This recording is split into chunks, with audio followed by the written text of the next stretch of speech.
BJP के नाराज नेता जसवंत सिंह आज करेंगे बाड़मेर से बतौर निर्दलीय उम्मीदवार पर्चा दाखिल। पार्टी ने जसवंत की मांग के खिलाफ हाल में बीजेपी से जुड़े कर्नल सोनाराम को दिया है टिकट। वरिष्ठ नेता जसवंत सिंह मौजूदा लोकसभा में दार्जिलिंग से सांसद हैं। राजस्थान के बाड़मेर के रहने वाले जसवंत ने अपना आखिरी चुनाव बाड़मेर से ही लड़ने की इच्छा जाहिर की थी। नाराज जसवंत बतौर निर्दलीय उम्मीदवार आज अपना पर्चा दाखिल करेंगे। जसवंत ने प्रेस कॉन्फ्रेंस कर कही थी कुछ खुलासे करने की बात। जसवंत के विद्रोही तेवर अख्तियार कर लेने के बाद बीजेपी में गहराया संकट। पार्टी ने किया बाड़मेर और जैसलमेर के विधायकों जिलाध्यक्षों को जय। नाराज जसवंत बतौर निर्दलीय उम्मीदवार आज अपना पर्चा दाखिल करेंगे। जसवंत ने प्रेस कॉन्फ्रेंस कर कही थी कुछ खुलासे करने की बात। जसवंत के विद्रोही तेवर अख्तियार कर लेने के बाद बीजेपी में गहराया संकट। पार्टी ने किया बाड़मेर और जैसलमेर के विधायकों जिलाध्यक्षों को जयपुर तलब। जसवंत की नाराजगी के बीच उनके बेटे मानवेंद्र भी हुए नाराज। मेडिकल ग्राउंड पर पार्टी से 1 महीने की मांगी छुट्टी। बीजेपी के बागी जसवंत सिंह ने पार्टी पर जमकर निकाली भड़ास। कहा मैं कुर्सी टेबल नहीं जो एडजस्ट हो जाऊं। मैं कोई फर्निशिंग टेबल कुर्सी वो तो हूं नहीं कि मुझे एडजस्ट करके यहाँ नहीं लगा, जगह नहीं है तो इधर लगा दो। राजस्थान के बाड़मेर से लोकसभा का टिकट नहीं मिलने से जसवंत सिंह हुए नाराज। जसवंत सिंह ने बाड़मेर सीट की अपनी मांग पर कोई समझौता करने से किया इनकार। जसवंत सिंह के बेटे मानवेंद्र सिंह ने बीजेपी के कामकाज से 1 महीने की छुट्टी मांगी है। बीजेपी विधायक मानवेंद्र ने खराब सेहत का हवाला दिया है। जसवंत को साइडलाइन किए जाने से सुषमा स्वराज नाराज। सुषमा ने साफ किया कि बाड़मेर से टिकट का फैसला पार्टी की केंद्रीय चुनाव समिति की ओर से नहीं किया गया है और वो इस कदम से दुखी है। भारी उम्मीदवार के आरोपों पर अरुण जेटली का पलटवार। कहा अमृतसर मेरे खून में है। कैप्टन अमरिंदर सिंह के आरोपों को किया खारिज। अमरिंदर सिंह ने जेटली को सूडो पंजाबी कहा था। अहमदाबाद ईस्ट से टिकट कटने से आहत हरेंद्र पाठक भी हुए बागी। बोले पार्टी में नहीं कार्यकर्ताओं का सम्मान। दल बदलुओं को टिकट देने पर उठाए सवाल। जिन लोगों ने कांग्रेस में रह करके भारतीय जनता पार्टी के नेतृत्व को गालियां दी, भारतीय जनसंघ के नेतृत्व को गालियां दी। टिकट नहीं मिलने पर हरेंद्र पाठक बोले जिन लोगों ने कांग्रेस में रहकर बीजेपी को गालियां दी, चुनाव में कार्यकर्ताओं पर हमले किए, उन्हें सम्मान के साथ पार्टी में शामिल किया गया। बीजेपी में जारी हंगामे पर बोले कपिल सिब्बल बीजेपी गायब हो गई है, हर जगह नमो का कब्जा।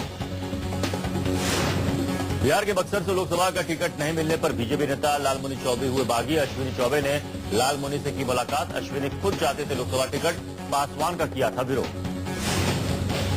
बीजेपी में सीनियर लीडरों को साइडलाइन किए जाने पर जेडीयू ने ली चुटकी। साबिर अली का बयान अपने बुजुर्गों की इज्जत करना सीखे बीजेपी। हर मोदी पर हुए हंगामे के बाद मोदी का ट्वीट लिखा कार्यकर्ताओं के जोश का सम्मान करता हूं लेकिन गुजारिश है कि आगे से इस नारे का इस्तेमाल न हो।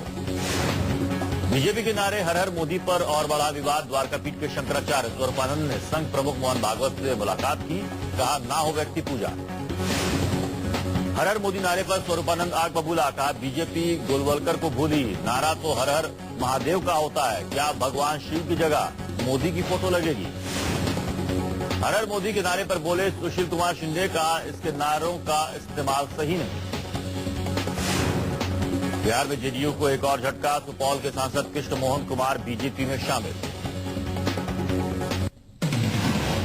45 केस वाले नेता और श्रीराम सेना के प्रमुख प्रमोद मुतालिक की बीजेपी में रविवार दोपहर में एंट्री और शाम में हुए बाहर।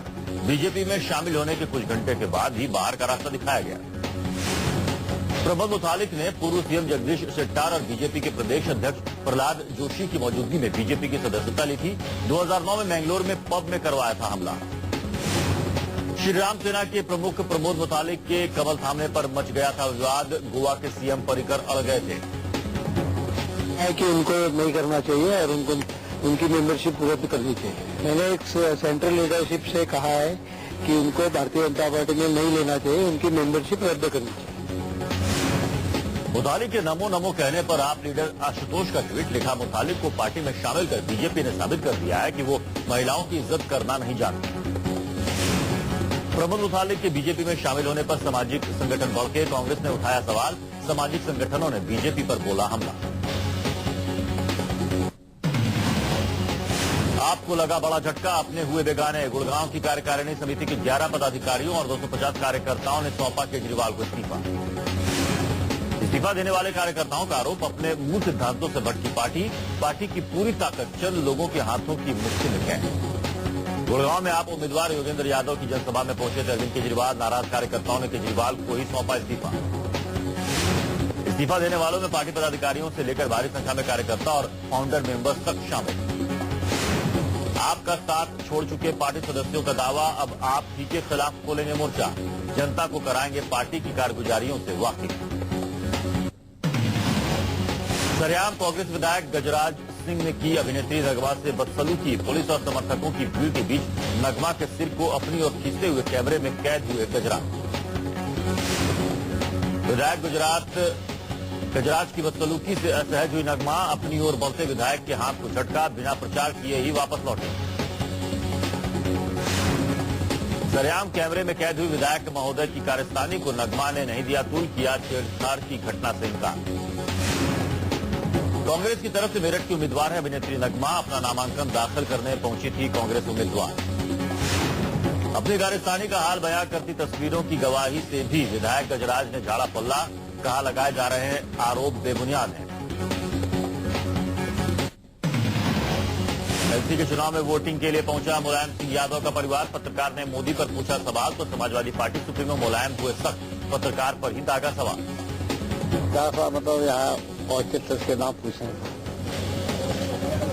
तो क्या है, ये यूपी है तो उसके जो बार बार नाम लेते हो तुम्हारी रुचि क्या है? जहाँ तक उपलब्ध। चुनाव में वोटिंग के लिए पिता मुलायम सिंह पहुंचे अखिलेश ने मोदी के सवाल पर खोला आंकड़ों का पिटारा। आंकड़ों के जरिए बताया कई मोर्चे पर नाकाम है गुजरात सरकार। हैं तो उपलब्धियों में तो वो बहुत पीछे हैं कि आंकड़े उनके हर, चाहे वो स्वास्थ्य के क्षेत्र में हो वो भी पीछे हैं। किसानों के पक्ष में जितने आंकड़े आते हैं देश के सामने उसमें भी पीछे हैं। लोकसभा चुनाव में फिल्मी सितारों को दूसरी पार्टियों के टिकट दिए जाने पर ताजा हुई अखिलेश की पुरानी टीम। मीडिया पर कसा तंज, कहा सैफई महोत्सव के लिए सबसे ज्यादा बुराई आप लोगों ने की। राजनीति के मैदान में उतर चुके क्रिकेटर मोहम्मद अजहरुद्दीन को याद आए बल्ले और गेंद के पुराने दिन। चुनाव प्रचार के दौरान बच्चों के साथ अजहर ने खेला क्रिकेट। राजस्थान के टोंक सवाई माधोपुर से कांग्रेस के टिकट पर उम्मीदवार है अजहर। चुनाव प्रचार के लिए जनता से रूबरू हो रहे हैं अजहर। पाटलिपुत्र सीट पर अपनी बेटी की जीत के लिए लालू कत्ल के आरोपी के सामने हुए नतमस्तक। लालू ने जेल में बंद रीतलाल यादव के पिता से की मुलाकात। पाटलिपुत्र से मीसा भारती के खिलाफ जैसे ही जेल में बंद रीतलाल यादव ने अपने उम्मीदवारी का ऐलान किया, लालू यादव अपने लाव लश्कर के साथ उसके घर जा धमके। रीतलाल यादव के पिता और भाई से 45 मिनट तक बंद कमरे में बातचीत। बेटी मीसा भारती को किसी भी कीमत पर पाटलिपुत्र सीट से जितवाना चाहते हैं लालू यादव। लालू चाहते हैं कि रीतलाल मीसा के खिलाफ चुनाव न लड़े। कभी पटना और दानापुर का आतंक कहा जाता था रीतलाल यादव। लालू यादव उसकी चौखट पर अपनी शीश नवाए। लालू को डर है कि अगर रीतलाल यादव चुनाव में खड़ा हो गया तो उनकी बेटी मीसा भारती को मिलने वाले यादव वोटों में सेंध लग जाए। पाटलिपुत्र सीट पर चुनाव प्रचार में जुटी मीसा भारती, कहा मौजूदा सांसद ने किया इलाके का विकास, जनता लालू जी के साथ है। दिल्ली के रामलीला मैदान में रामदेव और मोदी ने एक दूसरे की तारीफों के बांधे पुल। बोले मोदी बाबा और मेरे मुद्दे एक जैसे। दिल्ली में एक मंच पर रामदेव और मोदी, कहा योग से खड़ा हुआ आंदोलन। लोकसभा चुनाव में टिकट नहीं दिए जाने पर सीनियर नेताओं की नाराजगी के मुद्दे पर बीजेपी नेता एम वेंकैया नायडू ने जोर देकर कहा कि पार्टी में कोई मतभेद नहीं। नायडू के मुताबिक किसी सीनियर नेता को किनारे करने का कोई सवाल ही नहीं है। नायडू ने कहा कि बीजेपी के भीतर कोई मतभेद नहीं है। नायडू के मुताबिक पार्टी एकजुट है, किसी को किनारे करने का कोई सवाल नहीं है। कोई आडवाणी जैसे नेता को किनारे करने के बारे में सोच भी कैसे सकता है। बीजेपी में जारी उठापटक को लेकर डी राजा का बयान, कहा मोदी बीजेपी के नहीं आरएसएस के पीएम कैंडिडेट हैं। जनता सब कुछ देख रही है, बीजेपी के अंदरूनी हालात पर बोलना ठीक नहीं। लोहिया जयंती पर मुलायम ने अपने सियासी गुरु को दी श्रद्धांजलि, कहा कमजोर हो रही है कांग्रेस, तीसरा मोर्चा करेगा कमाल। शरद पवार ने वोटिंग को लेकर दिया विवादित बयान। पवार ने अपने समर्थकों को नसीहत दी है कि वो स्याही मिटाकर दो जगहों पर वोटिंग करें।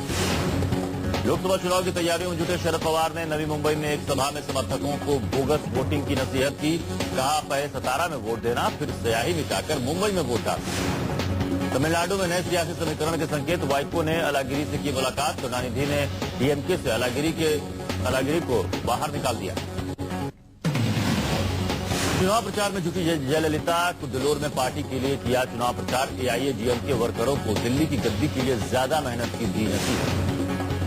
केरल के अलेप्पी में टूरिज्म में प्रदूषण बना अहम मुद्दा। जनता लुभावने वादों की जगह उम्मीदवारों से कर रही है जवाब तलब। कश्मीर घाटी में अवामी इत्तेहाद पार्टी 3 सीटों पर अपने उम्मीदवार खड़ा करेगी। पार्टी प्रेसिडेंट चौधरी राशिद का ऐलान। लोहरदगा में झारखंड विकास पार्टी की चुनावी रैली। बाबूलाल मरांडी ने लोगों से मांगा समर्थन। नक्सल खतरे से लोगों को बचने की दी नसीहत। वडोदरा से मोदी के चुनाव लड़ने की खबर के बाद जश्न का दौर जारी। मोदी के आने की खुशी में आतिशबाजी। मोदी की शान में गाने हो रहे हैं तैयार। अमेठी में कांग्रेस नेता की मौजूदगी में बार्ड गर्ल्स डांस का हुआ आयोजन। होली मिलन के कार्यक्रम के दौरान लगे ठुमके।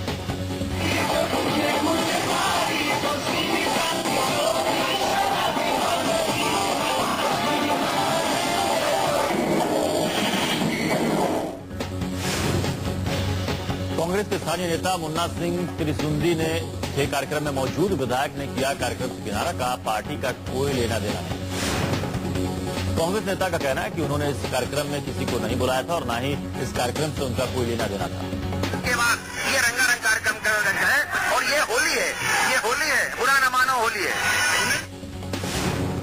डीएम ने कहा, धारा 144 का उल्लंघन। कार्यक्रम में जुटे थे कई लोग। चुनाव आचार संहिता जारी होने के बाद किया गया कार्यक्रम।